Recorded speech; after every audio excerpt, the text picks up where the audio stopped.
Hey there guys, it's Coach Edwards here with lacrossegoalietips.com and lacrossegoalieuniversity.com, and I got a great email this week from John, and he says, my son has been playing goalie at the 5th, 6th grade level.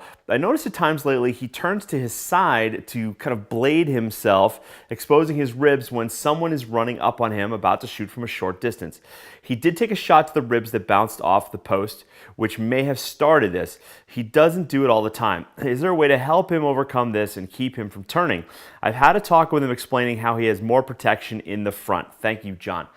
A great question. And what this really kind of, what this is really how to kind of fix a bad habit in a lacrosse goalie, right? We're basically getting a response that we don't like.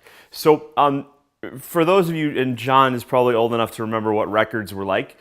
So records have a groove in them, right? And this is my analogy for what a bad habit is.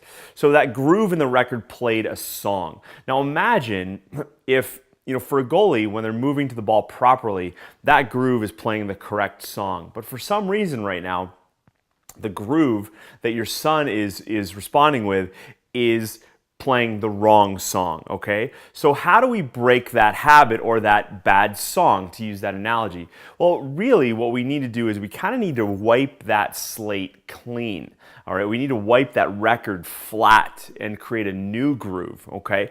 Now this can take a while depending on how entrenched this habit has become. In golf, and I don't know if I haven't been able to prove this, but in golf there's a kind of a theory that it takes 10,000 swings to fix a bad habit, right? Or a bad swing fault. Now, I don't think that's necessarily the case.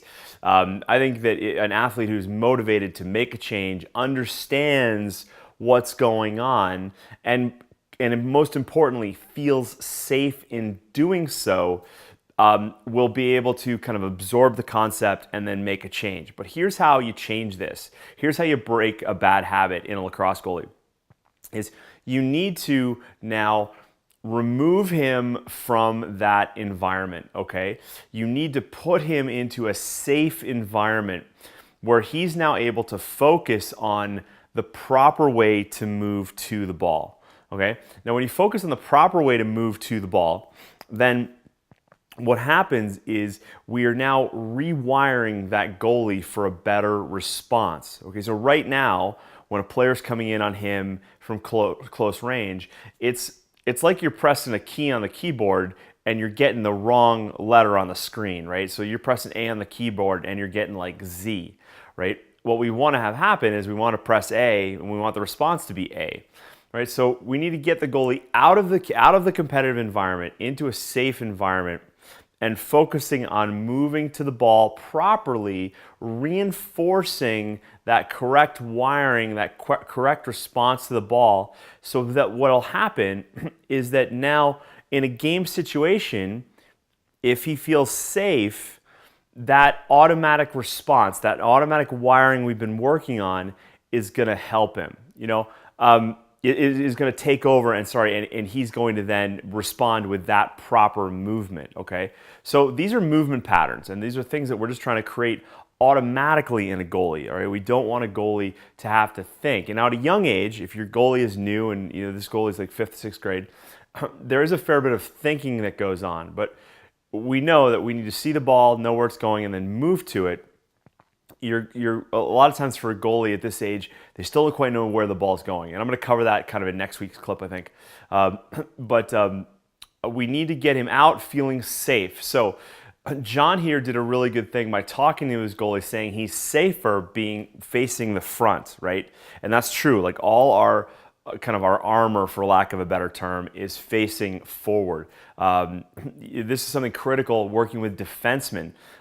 Just kind of as an aside, if a defenseman goes out to stop a shooter who's winding up for big time and room shot and they turn their head, really dangerous, because a shot to the side of their head can cause like tremendous amounts of damage. So we don't want to do that.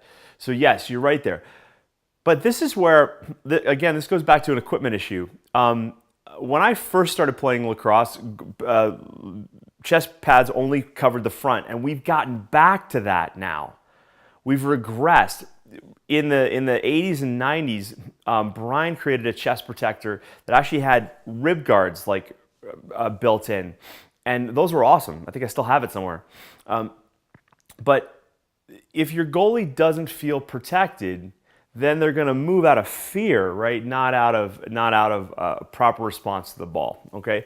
So to break a bad habit, you need to get the goalie out of that environment, feeling safe.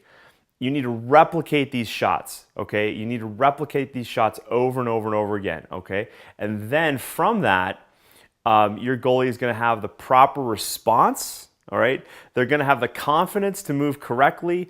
They're going to get that confidence reinforced by having the correct movement result in a save, which is going to give them more confidence, which is going to allow them to now be freer of mind, to now focus on making the save.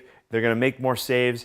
They're going to feel more confident, and it's a nice little loop that happens, and that's the loop that we want to have, okay? Now, what can happen in there is you get one bad shot, and it hurts, and now you break that loop. And what you got to do is you got to reinforce that loop over and over and over again. Okay, I can't stress that enough. Okay, so John, great question. Good luck to your son. If you've got a question for me, I'd be happy to answer it. Coach Edwards at lacrossegoalietips.com. Do me a favor. If this was helpful to you, could you help me by Facebook sharing, liking, pinning it, Google Plusing it, LinkedIn, whatever we call that. I'd really appreciate that for sure. Okay, and I'll talk to you next week. Cheers.